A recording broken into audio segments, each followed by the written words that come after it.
Hello दोस्तों, स्वागत है आपका हमारी साइकोलॉजी क्लासेस में। तो आज हम आपको बताने जा रहे हैं एक एग्ज़ाम पेपर के बारे में जिसका नाम है रिसर्च मेथड एंड स्टैटिक्स। ठीक है, जो कि 2017 का है, 2017 का, और ये साइकोलॉजी का पेपर है एमए सेकेंड सेमेस्टर का। ठीक है, तो एमए सेकेंड सेमेस्टर का है। अब हम आपको बताएंगे यहाँ पे कि जो एग्ज़ाम पेपर है वो कितने मार्क्स का आता है। इसमें जो यहाँ पे जो देखिए जो वर्ड लिमिट रहती है क्वेश्चन आंसर की वो कितनी रहती है, ठीक है ना। और यहाँ पे ये भी बताएंगे कितने नंबर के क्वेश्चन आते हैं। ठीक है, तो इस तरीके से जो है हम आपको पूरा एग्ज़ाम पेपर दिखाएंगे। आप देखिए यहाँ पे जो है हम एक बात बताना चाहेंगे कि जो रेगुलर स्टूडेंट होते हैं उनके लिए जो लघु उत्तरीय प्रश्न होते हैं, शॉर्ट आंसर टाइप क्वेश्चन होते हैं, वो 5 नंबर का एक होता है, 5 नंबर का एक होता है। और जो प्राइवेट स्टूडेंट होते हैं उनके लिए 6 नंबर का एक होता है। वो इसीलिए होता है क्योंकि जो प्राइवेट स्टूडेंट होते हैं उनके लिए 6 नंबर का इसलिए होता है क्योंकि जो इंटरनल असाइनमेंट होते हैं वो उनके नहीं होते हैं, ठीक है ना। क्योंकि जो इंटरनल असाइनमेंट रेगुलर स्टूडेंट होते हैं उनके इंटरनल असाइनमेंट होते हैं 15 मार्क्स के, ठीक है ना। तो 15 मार्क्स के हो जाते हैं तो उनका एग्जाम पेपर जो है 85 नंबर का होता है। जब 85 + 15 करोगे तो इक्वल टू 100 हो जाएगा, ठीक है। तो जो प्राइवेट स्टूडेंट होते हैं उनके इंटरनल असाइनमेंट नहीं करवाए जाते हैं, इसलिए उनका जो एग्ज़ाम पेपर है वो 100 मार्क्स का रहता है, ठीक है।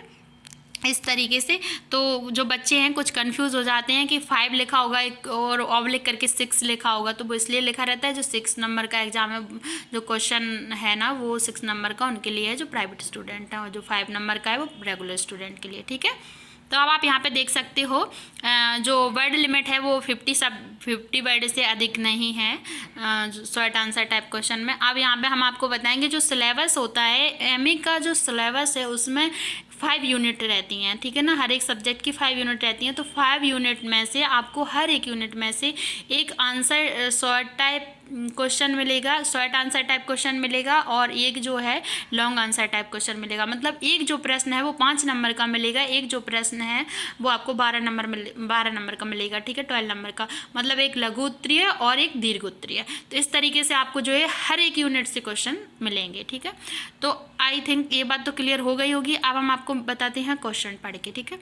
अनुसंधान अविकल्प क्या है? तो व्हाट इज रिसर्च डिजाइन? आपका ये जो फर्स्ट क्वेश्चन है आपका लघु उत्तरीय, ठीक है। तो आप 5 नंबर का क्वेश्चन है। ये देखो यहाँ पे आप देख सकते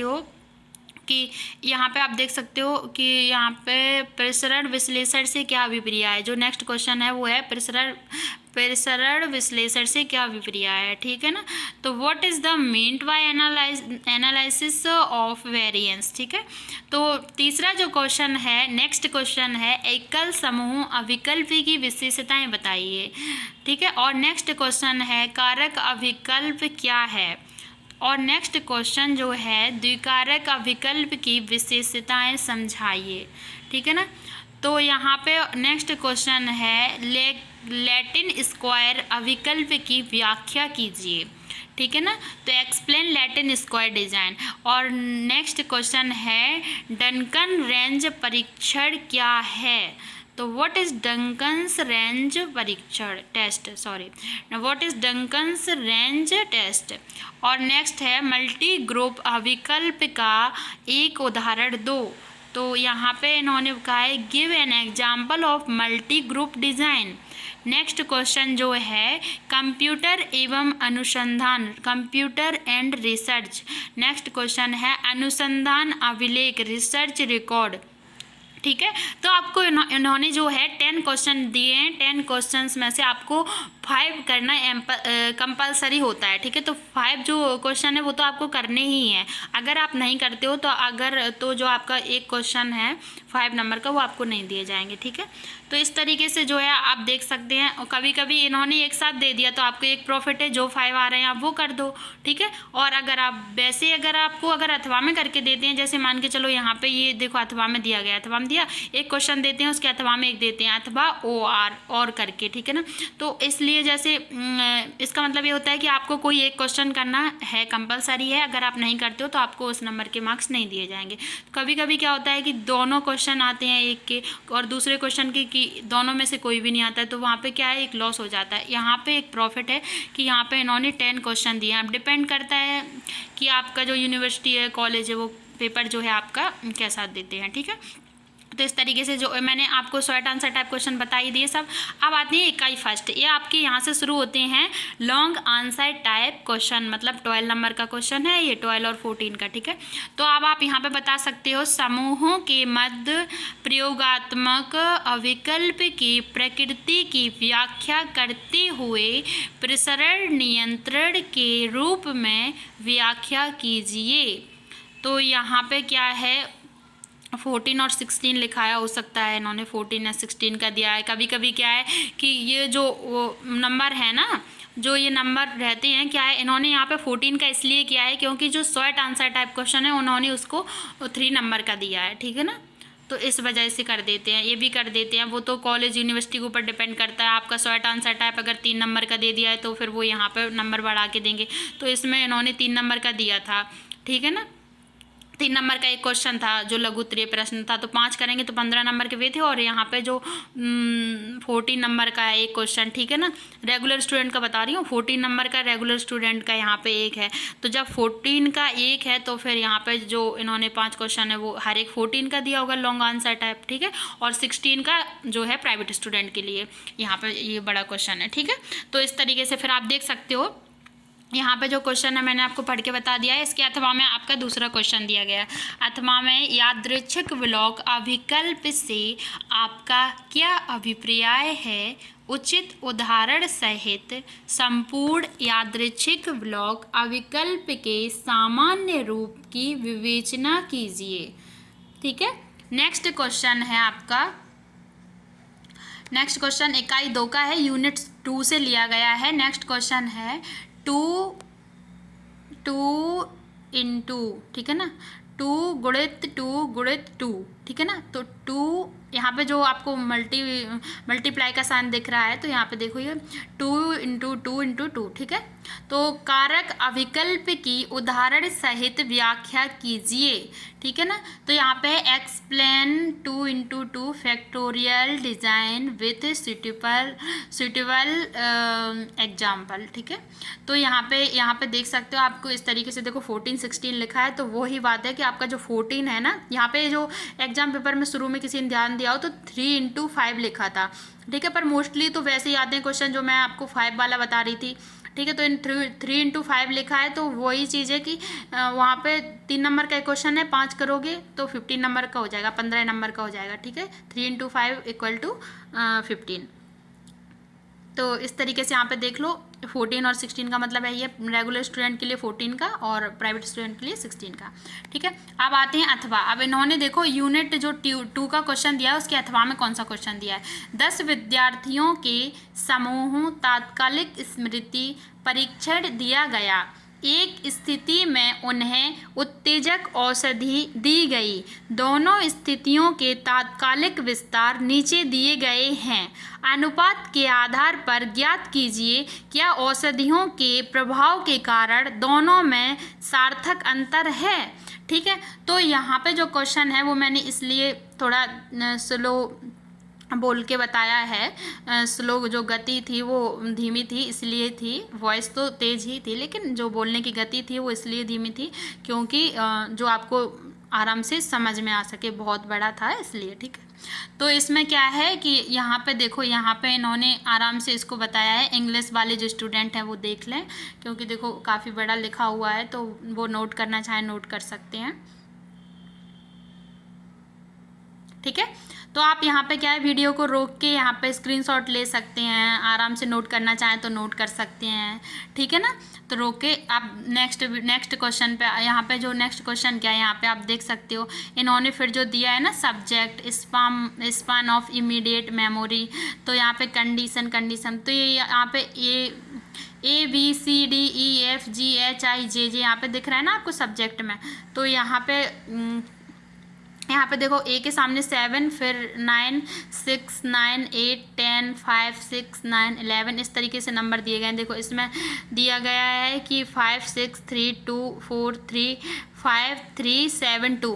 तो इस तरीके से जो क्या है आपके न्यूमेरिकल रहते हैं वो इस तरीके से आते हैं, ठीक है। तो न्यूमेरिकल करना होते हैं आपको। अगर आप इन दो में से क्वेश्चन में से कोई एक करोगे तो आपको नंबर दिए जाएंगे, अगर नहीं करोगे तो फिर आपके नंबर जो है आपको नहीं दिए जाएंगे, ठीक है। अब यूनिट 3 का क्वेश्चन आ गया है आपका। यूनिट 3 जो है इकाई 3 का क्वेश्चन है, समूह के अंतर्गत अविकल्प के प्रकार और उसकी विशेषताओं का वर्णन कीजिए, ठीक है ना। अब यहाँ पे देखिए, आप देख सकते हैं यहाँ पे नेक्स्ट क्वेश्चन कौन सा दिया है अथवा में यहाँ पे है द्विसमूह है पुनरावृत्ति मापन, इसको बोलते हैं पुनरावृत्ति मापन कारक अविकल्प से क्या आशय है, उदाहरण सहित व्याख्या कीजिए, ठीक है ना। अब यहाँ पे जो यहाँ पे देखो, यहाँ पे देख लो आप, जो क्वेश्चन है ना उसका इंग्लिश में भी लिखा है, जो बच्चे स्क्रीनशॉट लेना चाहें ले सकते हैं। और इसका जो ऊपर देखो यहाँ पे भी लिखा है, ठीक है, ये वाला क्वेश्चन भी देख लो। तो इसके बाद जो है नेक्स्ट वाला क्वेश्चन भी देख लो, यहाँ पे भी लिख लिया है, ठीक है। अब आते हैं यूनिट 4 पे। यूनिट 4 पे इन्होंने क्वेश्चन दिया है बहुसमूह अविकल्प की मुख्य अवधारणाओं को समझाइए, ठीक है। तो यहाँ पे इन्होंने ये दे दिया है।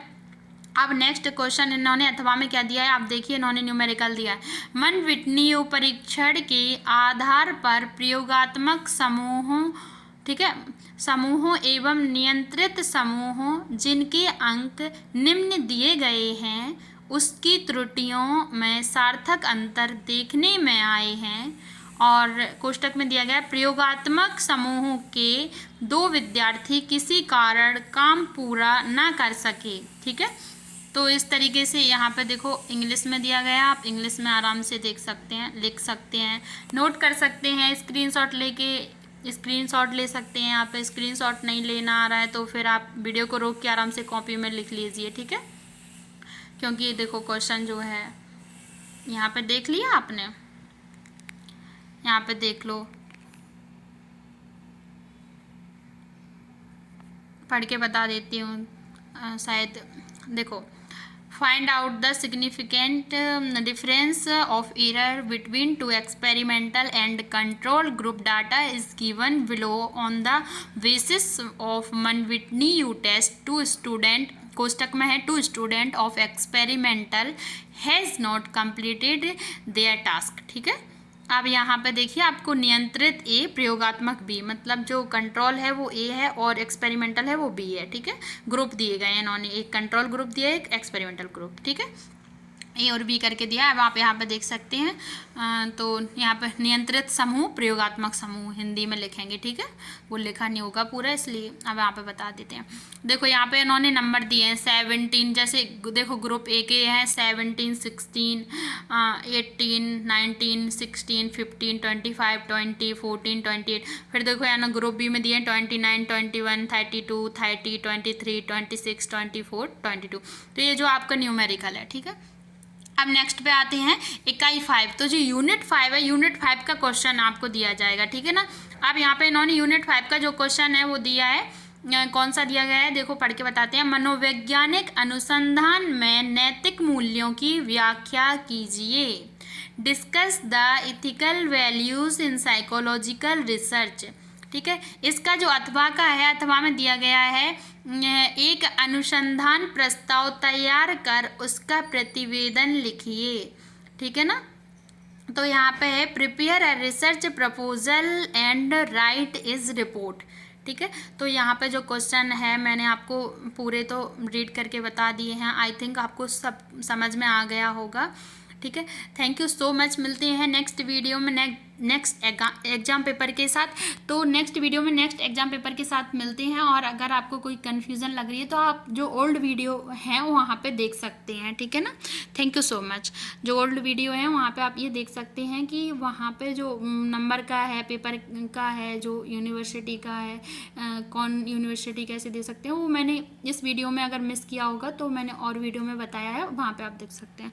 Thank you so much.